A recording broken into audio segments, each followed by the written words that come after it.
the NFL draft 1 week away, it's time to talk about another team who were looking to turn their fortunes around, and that is our division rival, the Tennessee Titans. The Tennessee Titans have the 4th overall pick in this NFL draft, and they, like the Raiders, have made some free agency moves themselves.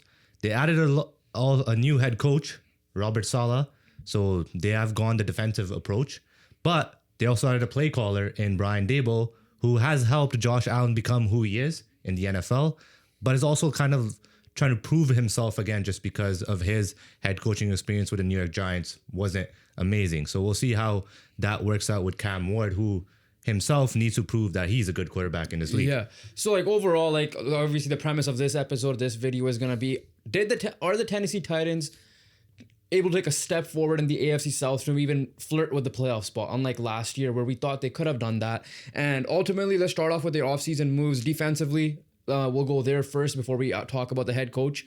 Well, in this case, it relates to Robert Saleh, defensive guy. I didn't think he did a bad job with the Jets overall. They're just the Jets. They're just always a mess. I don't know how much you will disagree with me on that sense, but he gets a second opportunity. A commanding guy. You trade for a guy, Jermaine Johnson, who he had in the Jets, who's a solid guy himself.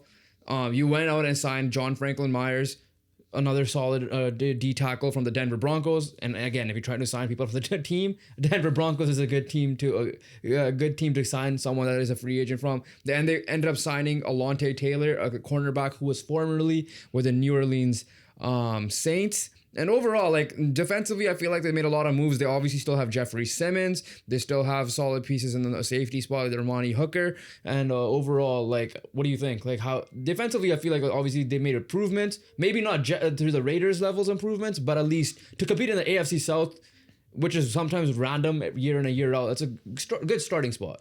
Good starting spot for sure. And he's coming to a situation where he already has a stud in Jeff Simmons, like you mentioned. But you also got to look at Robert Saleh here. This guy helped a San Francisco defense succeed that didn't have Nick Bosa and Fred Warner. Yeah. So when you're looking at maybe they didn't add the players that other teams have done, but this guy has coached a team to a playoff appearance with obviously the help of Kyle Shanahan without two superstars at their positions. So maybe he doesn't need that much as well when you look at it from that perspective because of his defensive mind and his just defensive ability that he can get the best out of what he has currently. And I know they traded away T'Vondre Sweat for, I believe, Jermaine Johnson. T'Vondre Sweat's also a solid player, but in this case, Robert Saleh is getting in return what he knows works and a player that has worked under him and Jermaine Johnson. So that's just a familiarity type of move. But overall, the point I'm trying to make here is that Robert Saleh has proved that he can get the job done without much. He did that last year.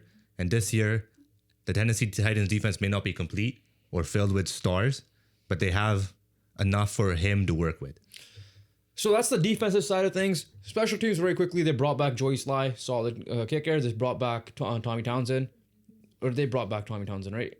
I believe Tommy Townsend was let there. me just double. Yeah, they brought back. Traded. They signed him. They signed him from Houston, was solid for Houston. We'll see what ends up being there. But yeah, I mixed up the divisions there. But Joey Sly has been a solid kicker for them in general. But offensively, the big ad is not on the field. It's the play caller, Brian Daboll. Brian Daboll wanted the Giants to either trade up or try to find a way to get Cam Ward because he was a big fan of him to replace Danny Dimes there in the long term. I think, Danny overall.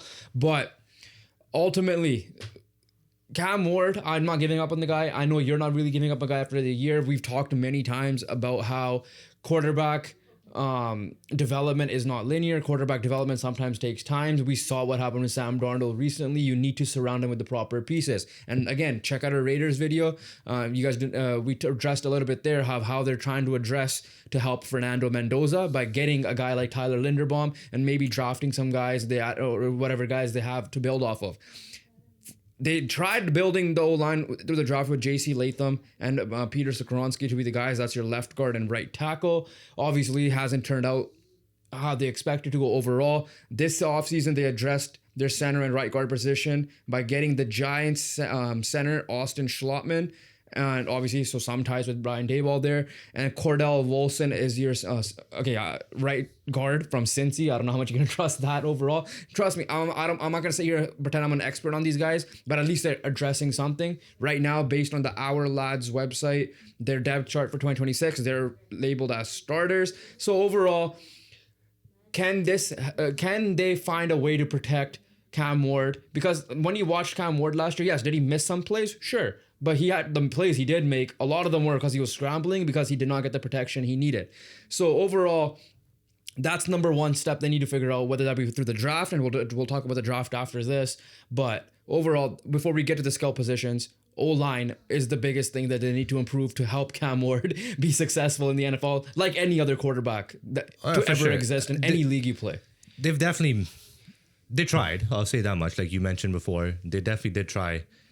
And it hasn't worked out yet. They are still young players, Latham and Skronsky, but like to the level that they picked them at, which was top 10 picks, they haven't hit that level yet. Yeah. So obviously, if they take a big step forward, then we'll be speaking about this offensive line a little bit differently, but we haven't seen that yet. So at the moment, they do need to work on that offensive line for sure. Before we move on to the skill positions, what do you think? How do you think Cam Ward will do under Brian Daboll? Because he is, you could say, somewhat of a quarterback whisperer to a certain extent. Brian Daboll, I don't know how people view him now, but because at the end of the day, he was with the Giants, and the Giants had that good year with Daniel Jones, one good year. The Giants are like like the other New York team, the Jets, dysfunctional, yeah. Right? I do put it on the Giants organization more than Brian Daboll, just because the year, like paying Daniel Jones that much money over Saquon Barkley, because when you look at the offense that year, Daboll got the best out of Saquon, which helped get the best out of Daniel Jones.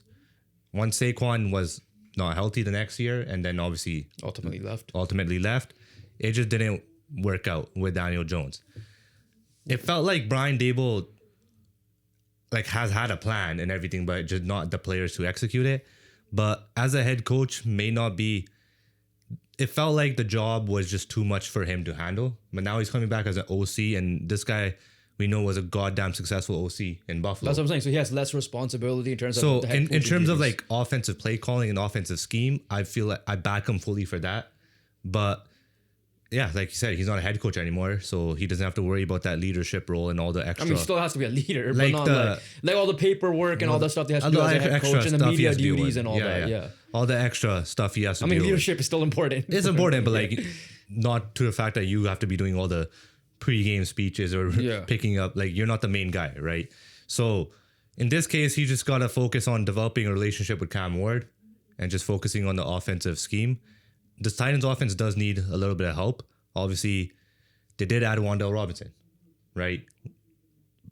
1,000-yard receiver last year, had a great year with the New York Giants. So that's a good piece to add in terms of someone to throw to. Alec Iomanner had shown some chemistry with Cam Ward last year. Canadian. But I believe he's from Alberta. Cam, you made it sound like okay. I think it's Alberta. But Cam Ward, some of the big plays Cam Ward made last year was to Iomanner. Yeah. Right? Especially in his first career touchdown pass with that crazy Medicine scramble. Hat. Yeah, so Alberta. Yeah. Well, how do you not know where Medicine Hat No, I'm just saying Medicine Hat. Yeah.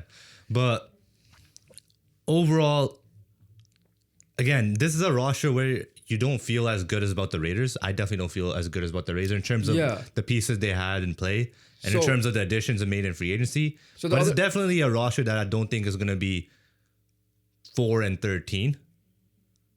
I believe they were last year, 4-13. I think I could see him get up to the 6-win mark, but I don't feel confident just by looking at it on paper that this team is going to for the Raiders, I do have some belief that they could turn it into a playoff run, potentially, if everything hits.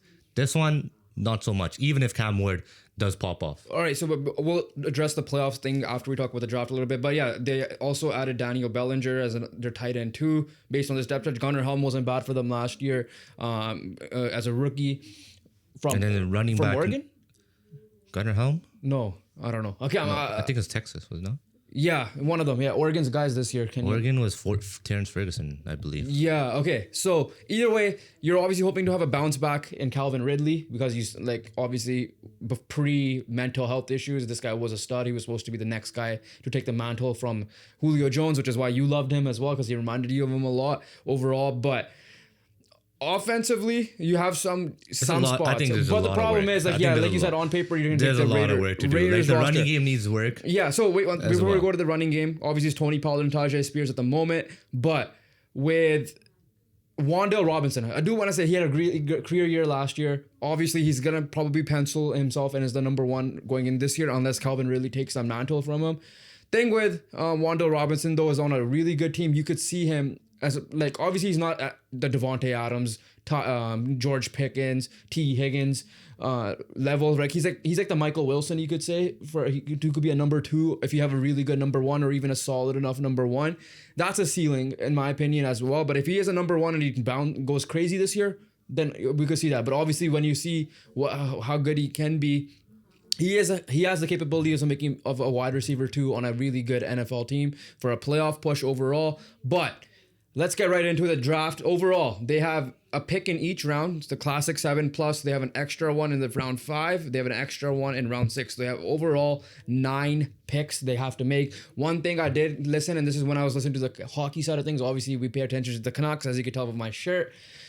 The important thing is not hitting. Obviously, you have to hit on that first pick, right? Like your top 5 pick. But at the end of the day, chances are you're going to draft a good guy unless you go crazy off the board or you don't develop a guy properly. The guy, I forget who they had on the radio on one of the Sportsnet 650 shows, says the important things are, can you hit on round 2, pick 35? Can you hit on your round 3, pick 66? Unless you trade them away, you're having a top 5 pick in each round, essentially. This is not like some fantasy football snake order type shit that it flips and you're going to get whatever, the 64th pick or whatever it's going to be for you guys. And this is the same thing I wanted to say in the Raiders video as well. Can you hit on that pick? The difference between these guys and the Raiders are they don't need to get a quarterback. That's for sure, right? So they have a choice to make around pick 4. So, like I said, their defense could still be better, but they added some solid pieces, right? A guy we've had on the podcast before when it was called Beyond the Radar, Nick Shook, dropped his mock draft 1.0. He has Jeremiah Love going number 3 to Arizona because that's the name everybody has penciled in right now for the Titans. And obviously, like you said, you want to address the running game. Who better than Jeremiah Love? But the question he asked me last time, obviously we're going best player available, and I'm going to flip it to you. Do you take the defensive, because there's a lot of good defensive pieces, and he has them taking Arvell Reese, edge / linebacker from Ohio State, who had a really good year for the Buckeyes. I'm looking at him. Looking at Ruben Bain as well, who I feel like could be a potential option. I think Tennessee goes defense. That's what I think will happen. So even if Jeremiah Love is sitting there? Jeremiah Love does raise a question for sure, but I just think that them hiring Robert Saleh just makes me lean that they're going to go defense because of him being a defensive-minded head coach. But at the same time, like the defense doesn't work, but to me, it looks better than the offense. Yeah. Right? From the defense, you see like Jeff Simmons, stud, right? Amani Hooker, solid, stud. Alontae Taylor, solid, right? So, and Jermaine Johnson. 4 pieces that I could say that are very capable starters, like bona fide starters. When you look at the offense, Cam Ward, potential, not confirmed. Yeah. Wan'Dale Robinson as a number 1, potential, not confirmed. After that, I can't really think of anyone else for potential. Everyone else are just like Gunnar Helm, Potential, right? So in terms of what they need more is definitely offense, right? And if Jeremiah Love is there, I would personally pick Jeremiah Love. A lot of mock drafts I have, because this one, Nick Shook doesn't have him falling behind. Yeah. He has him Arizona. I would personally pick Jeremiah Love. So you're going into the running back hype that you just take him that early? Because obviously there's no O-lineman that's worth going this early like it was last year. There's no O-lineman. There's no wide receiver really going worth going top 4. Like later top 10, I would say. Like, okay, but no, we're top 4. The first wide receiver according... Okay, well, this is pick 5, Carnell Tate to the Giants for Zerline. Nick Shook has the first wide receiver going... Sonny's no. Carnell Tate 6. So there's Carnell Tate's the one that's projected to go to the top 10. Potential. I don't think they're going wide receiver. Yeah. That's just a feeling. I feel like They're it's not going to either- go that high. They're not. Okay, this is my 3-player short list. It's either Love, Reese, or Bain. Bain drops to 8 on him for him. Those are my 3 predictions for the Tennessee Titans. At the end of the day, you take whatever's best player available at no matter what, because you're the Tennessee Titans. You're picking at 4 for a reason once again. Whether that be, but like, yeah, the consensus right now seems to be David Bailey, an edge from Texas Tech, Jeremiah Love, Arvell Reese, Sonny Styles. Those are the names I'm seeing. Yeah, I in forgot to that mention top David 5. Bailey as well. Yeah, so those are the names I'm seeing in the top 10. And then a wild card is Caleb Downs as well. We don't know exactly where he's projected to go because he's been teetered from like number 2 to all the way to like number 12 or whatever, wherever the Bengals are picking as well. So it's going to be an interesting draft to see. Unfortunately for them, they have to hit on the lineman picks with their second round pick most likely and onwards because they still need a lot of help there as well. But overall, Tennessee Titans, so ultimately to end it off, how do you see this team doing? They are in the AFC South, so they're not in a tough division compared to the AFC West like the Raiders are. You obviously said the Raiders are the better team at the moment, and once they get Fernando Mendoza in, and hopefully their coaching has a little bit more of a question mark because we had never seen Clint Kubiak get the thing. But can you see how Doug Peterson took Trevor Lawrence in year 2 all the way to the playoffs? Can you see that with him? Can you see a D'Amico Ryans taking CJ Stroud and that obviously Bobby Slowick at the time, the CJ Stroud and that Houston Texans team to the playoffs a couple of years in a row? Can you see that from this Tennessee Titans team? I do not. So how much of an improvement do you see? Because you said I've seen improvement. I definitely don't like. I could see them picking right now. They're a top 5 pick. I could see them picking another year before they had the number 1 overall pick. So back-to-back years, they're top 5. I could see them in the 7 to 10 range, right? And looking at the 6 to 8 win margin for the Tennessee Titans because I do back this coaching staff and I do believe in Cam Ward still. So and they do have a stud in Jeffrey Simmons, and they did add a couple of solid vets starters for the defense. So improvements have been made for sure. The question mark is Cam Ward. The question mark is Cam Ward for sure, just because how much of a step forward he's going to take. If he takes a massive step forward, maybe it could lead to a playoff run, but I don't see that happening with the lack of support he has. Okay, yeah, so it's true. So talent-wise, that's where they lack a little bit more. Question for you to end it off: are they better than the Colts right now? As of this moment, is it like a flip-flop right now for you, depending on the health of Daniel Jones? As of this moment, I back the Colts. The Colts have solid secondary. Need help in the pass rush. For sure. But yeah. But offensively, you're looking at, even with Michael Pittman Jr. being gone, like you still back the weapons and Downs, and Pierce, and Jonathan Taylor still on your Jonathan Taylor, Tyler Warren. The O-line may not be like peak, but still better than what the Tennessee Titans have. It may not. The Colts O-line has definitely, I believe, regressed over the years. Yeah. But it's still, I would say, the best O-line in the division. Yeah, I mean, we'll see how it ends up going because they did lose a couple of pieces there. But overall, that wraps it up for us. That's the Tennessee Titans, a team that we needed to talk about because 2 years in a row of picking in the top 5. Can they take a big jump forward next year? Tennessee Titan fans and NFL fans in general, comment down below. What do you guys think about this team? Do you think this team can take a major jump? How good of a draft will they do? Who would you take at number 4 overall for this team? We want to hear your thoughts. Hit the subscribe button. We keep dropping TikToks and Instagram Reels as well, so make sure you guys follow us there. Road to 200 subscribers, and we'll catch you guys on the next one. Peace.